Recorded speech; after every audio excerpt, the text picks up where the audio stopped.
আমারে দেখে তো জলো কেন পড়তে পড়তে তো কালো হয়ে যাবা। হাই হোয়াটসঅ্যাপ গাইস, কি অবস্থা সকলের? আশা করছি সকলে বেশ ভালোই আছেন। সো গাইস, আজকে এমন একজনকে রোস্ট করব যাকে দেখে জ্বলার কিছুই নেই, ডাইরেক্ট জ্বলাতে হবে। আর গাইস, আপনারা এই ভিডিও ক্লিপটি দেখার আগে পকেট থেকে হাতটি বের করে ঠুস করে ভিডিওতে লাইক করে দিয়ে চুপ করে বসে যান। টিনের ঘরে আইফোন দেখে যারা জ্বলতেছে তাদেরকে বলি, আমি কি আমার আসল পরিচয় দিয়েছি আপনাদের? হ্যাঁ গাইস, আপনারা আপু টিনের ঘরে আইফোন দেখে জ্বলতেছেন কেন? আমি কি আমার আসল পরিচয় দিয়েছি আপনাদের? গাইস, আপু কিন্তু এখন আপনাদেরকে আসল পরিচয় দেয়নি। আর গাইস, আমরা কিন্তু দেখেই বুঝতে পারতেছি যে আপুর অনেক সুন্দর সুন্দর ধন এবং সম্পদ আছে।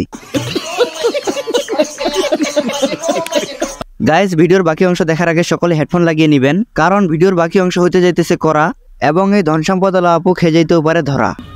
কি আছে না আছে, কি কি মনে হয় দিয়েছি?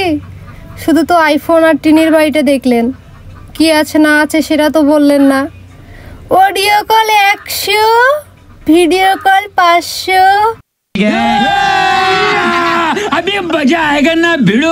হাই হাই আপু, কি বলেন? Audio call 100, video call 500। Guys, আমরা বুঝতেই পারতেছি আপু একটি অডিও কলে সুন্দর সুন্দর কথা বলে 100 টাকা ইনকাম করে। আর গাইস, আমি কিন্তু অডিও কলের কথা মানতে পারতেছি, কিন্তু ভিডিও কলের কথা মানতে পারতেছি না। আপু ভিডিও কলে কি এমন জিনিস দেখায় যে সে একটি ভিডিও কলে 500 টাকা কামিয়ে নেয়? আহারে, এগুলো শুনতেও আমার হাসি পায়। হ্যাঁ আপু, আপনার এই অডিও কল এবং ভিডিও কল ব্যবসা দেখে আমার অডিয়েন্সরাও হাসতেছে। আমারে দেখে জলে লাভ নাই, ঠিক আছে? এই যে আইফোন, এই যে স্কুটি, এই যে আমি, আর এই যে টিনের বাড়ি, চাটির বাড়ি, সুমন লেখা, এত নিয়ে আপনাদের সমস্যা, তাই না? চাটির বাড়ি, সুমন লেখা, তারপর টিনের বাড়ি, যত কিছু, টিনের ঘরে আইফোন। আহারে, কেন ভাইয়া? আপনাদেরকে আমি আসল পরিচয় দিয়েছি যে আমার কি আছে না আছে? আমি দেখাইতেও চাই না যে কি আছে না আছে, কিন্তু আপনাদের যা কমেন্ট,